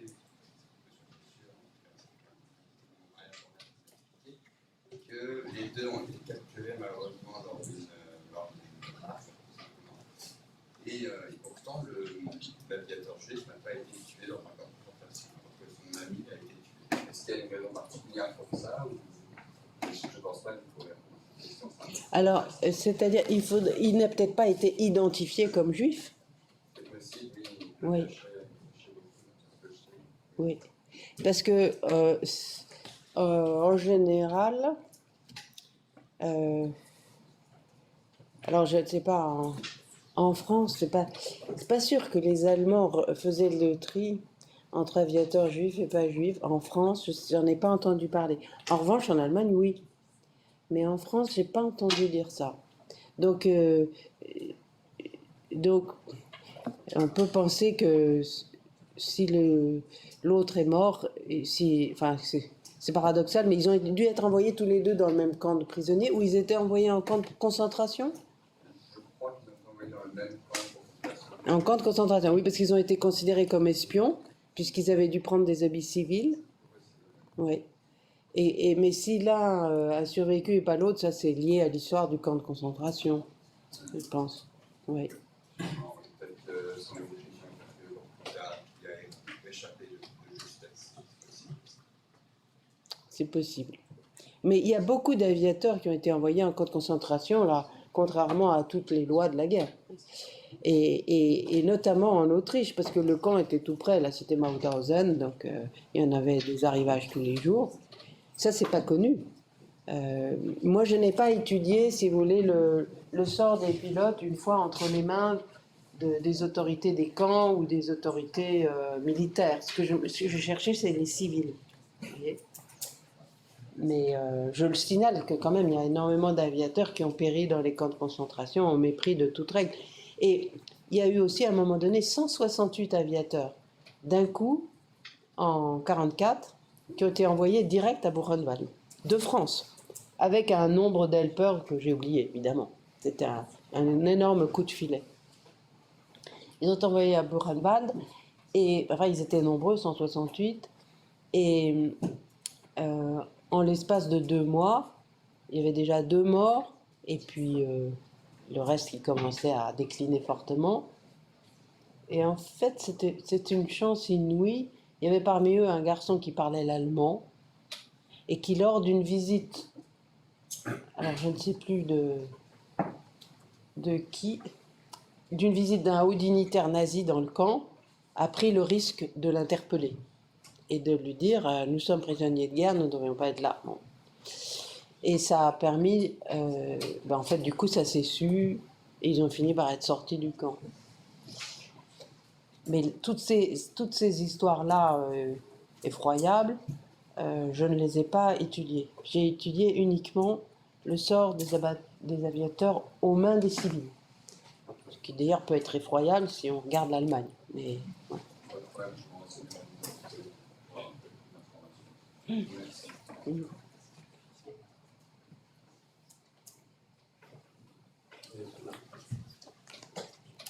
Est-ce une légende ou une réalité que les aviateurs par rapport aux terrestres ou les gens de la marine, etc., que donc les pilotes, les pilotes, etc., qui étaient prisonniers en Allemagne avaient un traitement moins dur que d'autres prisonniers de guerre. Ça veut dire que donc, le camp réservé, parce qu'il y avait des camps réservés pour les pilotes, et donc aux pilotes, etc. Et donc que la Luftwaffe, en fait, traitait davantage mieux que, par exemple, les marines par rapport Alors, en fait, je connais pas bien l'histoire des camps de prisonniers. Ce que je peux vous dire, c'est que le seul Allemand qui a réussi de s'évader du Canada, mais venant d'Angleterre pendant la guerre, un aviateur, quand il est revenu en Allemagne, on lui a fait visiter les camps d'aviateurs alliés. Et il a dit, il s'est étonné du caractère très inconfortable de l'installation et du menu et des menus des aviateurs en Allemagne, comparé à ce qu'il avait connu lui en Angleterre. Mais comparé aux autres camps de prisonniers de guerre, je ne peux pas vous dire, c'est possible, ce qu'il y a, c'est que chez les aviateurs, la proportion d'officiers est très importante. Et normalement, un officier prisonnier de guerre ne travaille pas. Ce qui n'est pas toujours le cas. Enfin. Donc déjà, ça pouvait les protéger un peu. Mais savoir si la Luftwaffe a plutôt mieux protégé ses prisonniers que l'Angleterre, enfin, moi, je suis très réservée à l'égard de la Luftwaffe, qui bénéficie d'une aura positive tout à fait indue. Parce que la Luftwaffe a géré des camps de concentration, a contribué à assassiner des femmes qui étaient censées faire le terrassement des terrains d'aviation, a fait des expériences pseudo-médicales sur des concentrationnaires, a participé à toutes sortes de crimes nazis. Si bien que je fais juste une parenthèse là, mais je me suis aperçue en travaillant sur ce sujet que la Luftwaffe, voilà un autre sujet de thèse, n'a pas encore été étudiée. Elle a été étudiée par ce qu'on appelle en France, des fanamili, des fanatiques des avions, des fanatiques de l'armée. Il y a même un livre assez connu d'un certain Corey, C-O-R-E-Y, qui a travaillé sur la Luftwaffe et qui explique tranquillement que la Luftwaffe est l'arme la moins politisée de l'armée allemande, ce qui est complètement faux. Et d'ailleurs, il a reçu une critique assez cinglante. Mais donc, je pense que la Luftwaffe, voilà un bon sujet. Les activités de la Luftwaffe et les tortures sur prisonniers de guerre dans le centre d'Oberursel aussi, on pourrait étudier ça, qui était un centre réservé à l'interrogatoire des aviateurs tombés. Ah, il y avait une question là-bas depuis certains temps. Ah, avant, madame. Oui. Non, mais c'était juste de rebondir à ce qui avait été dit sur le traitement des aviateurs et le fait qu'ils sont condamnés. Et alors, sans du tout vouloir rentrer en contradiction avec ce que vous venez de dire, mais plus en complément, je pense que c'est parfois. Moi, je m'étais intéressée un peu plus à l'histoire du pilote, c'était Douglas Bader, et avec beaucoup moins de sources que vous, donc pas grand-chose. Vous voyez aussi que parfois, c'est aussi tout simplement des destins humains, et lui avait été plutôt était traité en tant que pilote star par les Allemands qui l'avaient, entre guillemets, recueilli, qui étaient très impressionnés.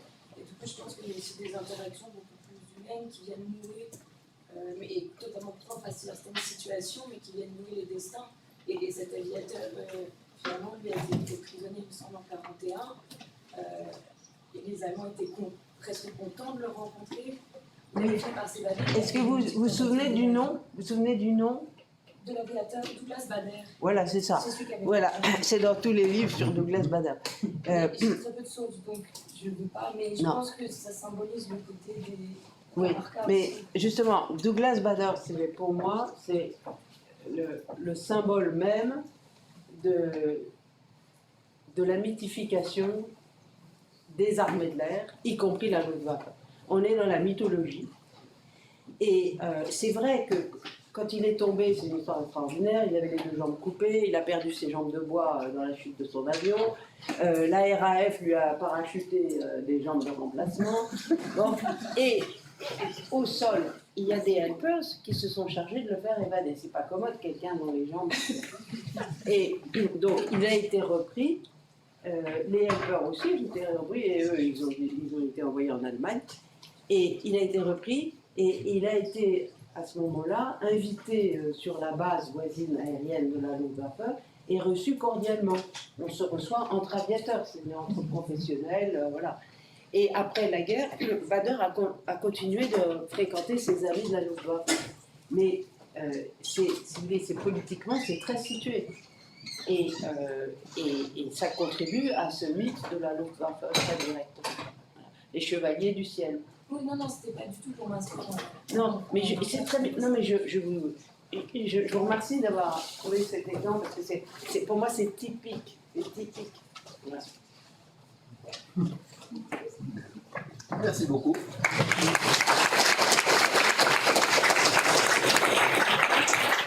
Je vous invite tous à revenir jeudi prochain, le 24 novembre, et le jeudi d'après, 1er décembre.